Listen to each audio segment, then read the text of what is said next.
Hey guys, it is Wednesday of Holy Week, a day when the church traditionally remembers Judas and the role that he played in the last week of the life of Jesus. Some churches and some traditions refer to today, Wednesday, as Spy Wednesday. Again, looking back at Judas and the role that he played.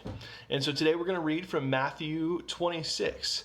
And we're going to start in verse 1, but we'll go through a few of these scriptures in chapter 26 that mention Judas and his role. So beginning Matthew 26, verse 1. When Jesus had finished all these sayings, he said to his disciples, "You know that after 2 days the Passover is coming, and the Son of Man will be delivered up to be crucified." Then the chief priests and the elders of the people gathered in the palace of the high priest, whose name was Caiaphas, and plotted together in order to arrest Jesus by stealth and kill him. But they said, "Not during the feast, lest there be an uproar among the people." Verse 14. Then one of the 12, whose name was Judas Iscariot, went to the chief priests and said, "What will you give me if I deliver him over to you?" And they paid him 30 pieces of silver, and from that moment he sought an opportunity to betray him. Verse 20. When it was evening, he reclined at table with the 12. As they were eating, he said, "Truly I say to you, one of you will betray me." And they were very sorrowful, and began to say to him one after another, "Is it I, Lord?" He answered, "He who has dipped his hand in the dish with me will betray me. The Son of Man goes as is written of him, but woe to that man by whom the Son of Man is betrayed. It would have been better for that man if he had not been born." Judas, who would betray him, answered, "Is it I, Rabbi?" He said to him, "You have said so." Can you imagine what the disciples must have been thinking? They had devoted their life to following Jesus, and one of their very own was going to betray them, betray him.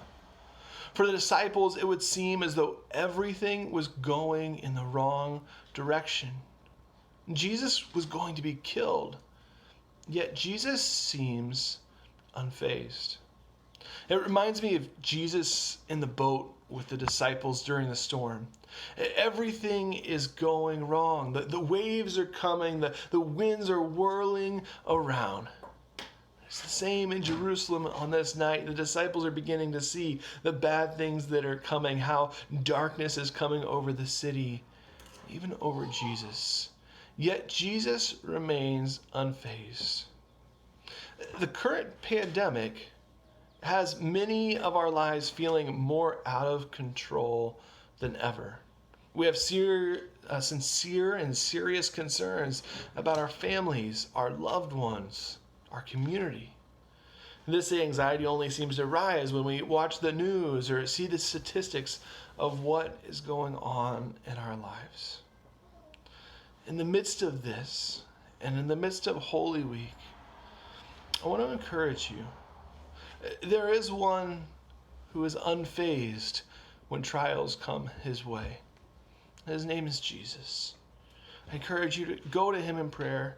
Cast your cares, your worries, and cast your anxieties upon Jesus. For he is capable of standing firm. He is capable of getting through even the most terrible darkness. Cast your cares upon him. Amen.